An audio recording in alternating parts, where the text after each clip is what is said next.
Hola, soy Pablo y esto es Etimorama, el podcast de etimología y lingüística en general en el que viajamos por la historia y la geografía de las palabras.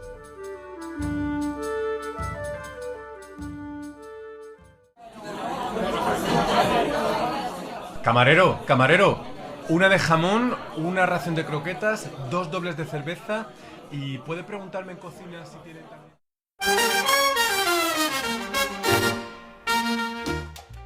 Para celebrar nuestro 20º episodio os invitamos a unas tapas y con ellas nos vamos a algunos de los alimentos más típicos que copan los bares de España.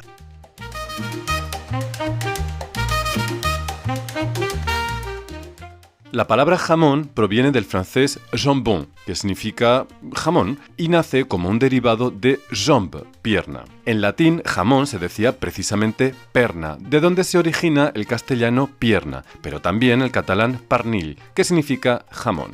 En cuanto al francés, jambe procede del latín gamba o camba, y del griego campe, articulación del pie de un animal o corva. No en vano, campe se deriva del verbo campto, que significa encorvar o doblar. Las gambas, por cierto, ya que hablamos de tapas, aunque tengan el cuerpo curvado, no vienen de aquí, sino del griego kamaros, que significa langosta.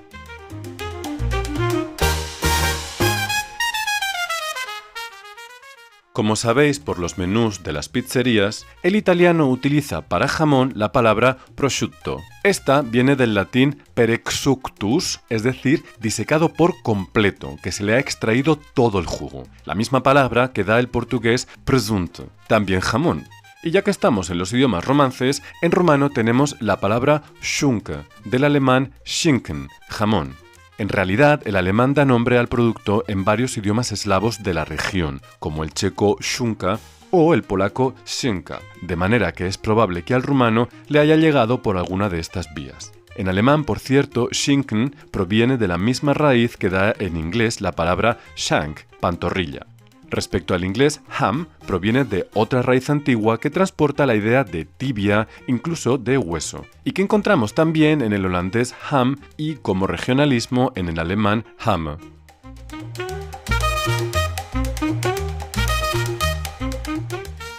El francés presta el término al griego moderno jambon y también a varios idiomas de culturas donde el jamón, el cerdo en general, no se estila, como el turco, el persa o el wolof, lengua hablada mayoritariamente en Senegal.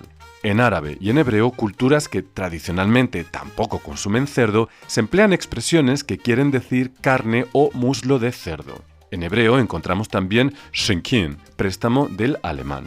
El inglés, por su parte, presta la palabra a otros idiomas como el japonés, ham, o el coreano, hem, a pesar de que en sus gastronomías sí que se emplee el cerdo. No así al chino mandarín, donde jamón se dice huo tui, literalmente fuego y pierna, expresión que reúne la parte del animal y la elaboración tradicional a altas temperaturas, cocido o ahumado.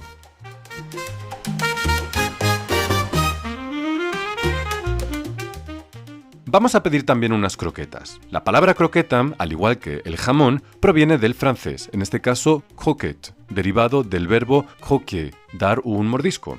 El concepto de la croqueta española, un bocado de bechamel con picadillo de jamón, pescado u otros ingredientes, empanado y frito, es muy propio de la gastronomía española y difícilmente traducible. De hecho, aunque Francia sea el origen de la palabra, mucho cuidado si vais allí y pedís croquette.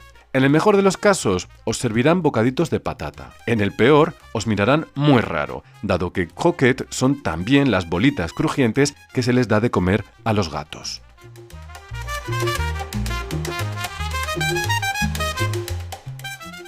Bueno, ¿qué? ¿Hace una cervecita para bajar la comida? Cerveza en castellano proviene del latín cervesia o cervicia, una voz de origen celta que da también el catalán cervesa y el portugués cerveja. En francés desembocó en la palabra cervoise, cerveza elaborada sin lúpulo, que fue sustituida en el siglo XV por el término bière, cerveza con lúpulo, de origen germánico, probablemente holandés, pues en esta región, Flandes y Países Bajos, el cultivo de lúpulo estaba muy desarrollado.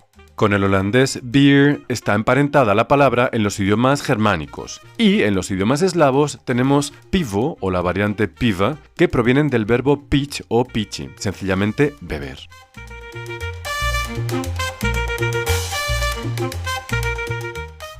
La raíz germánica da nombre a la cerveza en muchos otros idiomas, como el italiano birra o el rumano bere, e indirectamente al hebreo bira, al turco bira, al hindi biyar o al japonés biru, préstamos de idiomas occidentales.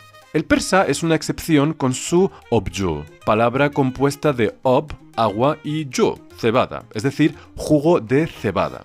Esta misma expresión la encontramos curiosamente en el otomano, en el antiguo turco arpa suyu, jugo de cebada, probablemente un calco del persa para referirse a esa bebida que importaron los primeros extranjeros del Imperio Otomano.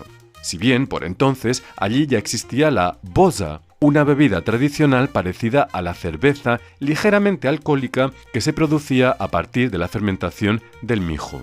Ahora bien, ¿a que no te ponían unos frutos secos, unas patatitas para acompañarla?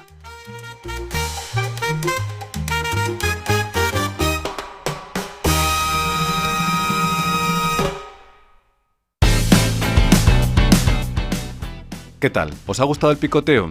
Esperamos que os hayáis quedado satisfechos. Nosotros nos vemos la semana que viene para hablar de algo con patas que no puede correr y aunque le pongan comida no se la puede comer. ¿Qué es? Gracias por seguirnos. Un saludo.